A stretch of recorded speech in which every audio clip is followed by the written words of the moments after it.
Unforgivable sin. Ooh. What exactly is this unforgivable sin that Jesus talked about? And could it be possible that you have committed this sin even without knowing it? Hi everyone, welcome back to my channel. How have you been? If this is your first time here, I am so happy that you came. God bless you. Welcome to this channel. See, please stay, subscribe and stay because we are learning a lot on this platform. So get ready to ride with us. And to you, my returning subscribers, I'm so proud of you guys. Thank you for everything you guys are doing to help this channel grow. Your reward is with God, okay? So guys, let us talk about this topic today. What is this unforgivable sin that Bible talked about? And do you think you have committed this sin even without knowing it? Anyone who sins against the Holy Spirit will never be forgiven, not in this world or in the world to come. Hmm. Other translations says anyone who blasphemes against the Holy Spirit, they are all saying the same thing. But the main thing here is that this sin will never be forgiven, not in this world, nor in the world to come. If you have sinned against the Holy Spirit, forget it. Many Christians struggle with what this blasphemy against the Holy Spirit that the Bible talked about is. Many be like, have I committed this sin that can never be forgiven? As in, many Christians are tortured with what this blasphemy against the Holy Spirit, this sin that can never be forgiven, not in this world or in the world to come. Many think they may have committed this sin even without knowing it. No one of us can completely deny not being consigned or fear to have committed this controversial sin that the Bible talked about. And this is why you really have to pay attention in this video as I explain what scholars and myself think that this controversial sin may be. There are varieties of ways the scripture talks about this sin in a historical context of the Bible. Jesus talked about this unforgivable sin in the book of Matthew. But the first thing we are going to address today is in that scripture, who was Jesus addressing? What group was Jesus addressing in that book of Matthew when he was talking about the unforgivable sin? This is number one thing we have to look at today. Then, secondly, we are going to now look at what this unforgivable sin might be. Then, we are going to conclude by summarizing if Christians can actually or possibly commit this sin. So let's get. Of course, time will not permit me to read this Matthew chapter 12 from verse 1 to 32. But when you read from verse 1, you will notice that Jesus was specifically addressing the non believing Pharisees who accused the disciples of Jesus of plucking corn on a Sabbath day and who also accused Jesus of healing on a Sabbath day. Then, when you go to chapter 30, you will see where Jesus said, "He that is not with me is against me, and he that gathereth not with me scattereth. Wherefore I say unto you, all manners of sin and blasphemy shall be forgiven unto men, but the blasphemy against the Holy Spirit shall never be forgiven. And whosoever speaketh a word against the Son of Man, it shall be forgiven him. But whosoever speaketh against the Holy Spirit, it shall not be forgiven him, neither in this world nor in the world to come." See, in your free time, I would sincerely like you to study this Matthew chapter 12 from verse 1 to the end. That is where you will notice whom Jesus was addressing in that scripture. Jesus was not talking to his disciples, he wasn't talking to his followers or those that believe in the gospel of Jesus. No, he was specifically addressing the non-believing Pharisees when he made that comment of anyone who sins against the Holy Spirit will never be forgiven, not in this world or in the world to come. He was not addressing his disciples there, not his followers or those that believe in him. So one thing you have to hold on to in this video, number one, is that Jesus was not addressing his disciples, not his followers, not those who believe in the gospel of Christ. He was specifically addressing the non-believing Pharisees. If you go to the same Matthew chapter 12, verse 1 to 2, you will see where the highly religious Pharisees said to Jesus, "Hey, listen, your disciples are breaking the law." And if you go to verse 9, where Jesus healed a deformed man on a Sabbath day, The same non believing Pharisees accused Jesus, saying, And behold, there was a man which had his hand withered. And they asked him, saying, Is it lawful to heal on a Sabbath days? That they might accuse him.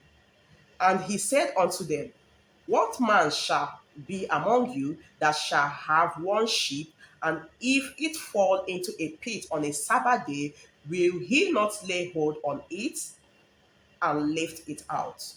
The same group in verse 14 had a meeting plotting to kill Jesus. Then the most happened in verse 24 when Jesus healed a man who was demon possessed and blind. From verse 22, then was brought unto him one possessed with a devil, blind and dumb, and he healed him, insomuch that the blind and the dumb both spoke and saw.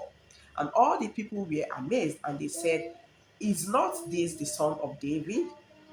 But when the Pharisees heard it, they said, This fellow doeth not cast out devil, but by Beelzebub, the prince of the devil. Straight up, these Pharisees accused Jesus, saying, Oh, now we get it. No wonder he can cast out demon. He gets his power from Satan, the prince of the demons. These verses I've read so far explain how the Pharisees hated Jesus. They plotted to kill him. They despised his gospel. They despised his disciples. They attributed the power of the Holy Spirit working through Jesus Christ to that of his Satan. They said, "Oh, no wonder." He gets his power from Satan, and that is why he can heal the demon possessed. Oh, really? And no wonder Jesus described them as brood of vipers. And when you read forward, you see where Jesus said, Anyone who is not for us is against us. So, first of all, it is important to know that Jesus was addressing the non-believing Pharisees who plotted to kill him, despised his ministry, attributed his power to that of a Satan. Jesus never ever described his disciples as brood of vipers. Now we have come to the most controversial part, the unforgivable sin, where Jesus said in Matthew chapter 12, verse 32, and anyone who speaks against the Holy Spirit will never be forgiven, not in this world nor in the world to come. Now, what many scholars and myself believe Jesus was talking about in that scripture, in that passage, was that he was talking to a group of people who attributed his power, to heal the sick, the blind, and the dumb, to that of a Satan, a demonic spirit. We all know that Jesus' ministry is empowered by the Holy Spirit. But the Pharisees said, Hell no.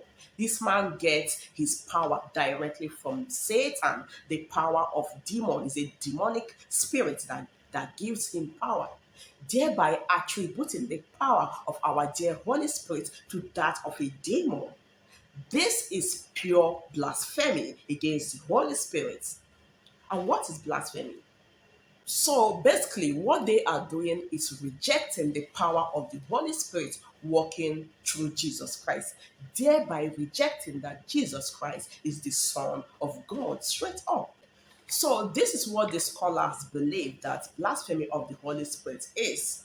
Yes, attributing the power of the Holy Spirit working through Jesus Christ to that of the Satan, which is basically rejecting that Jesus Christ is Lord.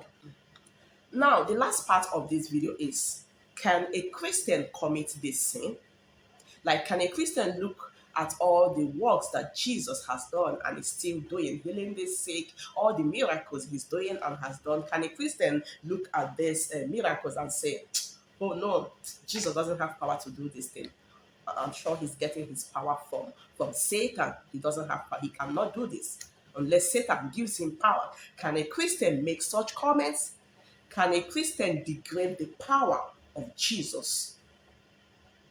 So, to you who is wondering, to you as a Christian who is wondering if you have committed this sin, who is being struggled and tortured thinking you may have committed this unforgivable sin. Question: Can you look at all the things Jesus has done, Jesus is doing, all the miracles recorded in the Bible, the ones happening every day through the name of Jesus? Can you look at them and say, clearly, Jesus cannot do this? I bet Jesus doesn't have power to heal the sick, he doesn't have power to heal the blind, the dumb. No, I don't think. He gets his power from Satan. I bet Jesus does not get that kind of power back. It's babalawo. Can you say such things? Because this is an intentional sin. This statement is an intentional statement. It's not something you say unknowingly. It is an intentional. This sin is an intentional sin, and those who commit such sin, they don't care. They are the ones who, I mean, maybe try to let's kill this man. They plotted to kill Jesus. They despise his ministry. They despise his disciples. They don't believe in all the miracles. So it is an intentional sin. It is an intentional statement, and they don't care. And you know why? Because they are not saved. So, as a Christian, as a believer of the gospel of Jesus, as a truly Christian, I will stand on your stead and say, no, you have not committed this sin. Yes, this is an intentional sin. I doubt if you can look at all the things that Jesus is doing and say, no, Jesus doesn't have the ability to do this. Maybe he gets his power from Satan. If you go to through that scripture, Matthew chapter 12 from verse 1 to the end, you will see that these people said what they said on period. They don't care. They are still here today saying what they are saying, living as in despising the gospel of Jesus. They don't care. They don't believe that Jesus can do such things. They don't believe in the power of the Holy Spirit. They attribute everything that concerns the Holy Spirit to that of demon. They don't believe that Jesus has such power, that his name has power, that anything that has to do with Jesus has a power to heal. They attribute everything to demon, to Satan. So you have not committed this sin as a child of God, as a Christian, as a true disciple of Jesus Christ. You have not committed that sin because it is an intentional sin. So no Christian should fear to have committed this sin because we have seen from the scripture that this sin is not a sin one could commit unconsciously or unintentionally. Yes, because from the scripture, we can see that this sin is a conscious, willfully rejecting Jesus as a deity. And from the scripture also, we can see that Jesus was specifically addressing the non believing Pharisees. And that's why there is a proof that you probably didn't commit this sin because those who commit this sin, they don't care about the consequences because they are already not saved.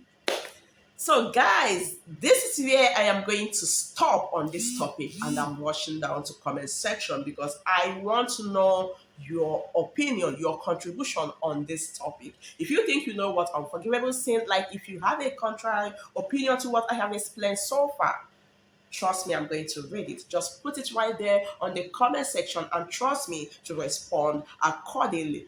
And if you think there's someone right now who needs to see this video, please share my link to that person, okay? I want you to subscribe to my channel. I want you to help this channel to grow. I want you to recommend my channel for me. I appreciate all your efforts so far. So thank you, guys. I am going to be back soon. This is it. Yeah, this is it. Let her actually calm down.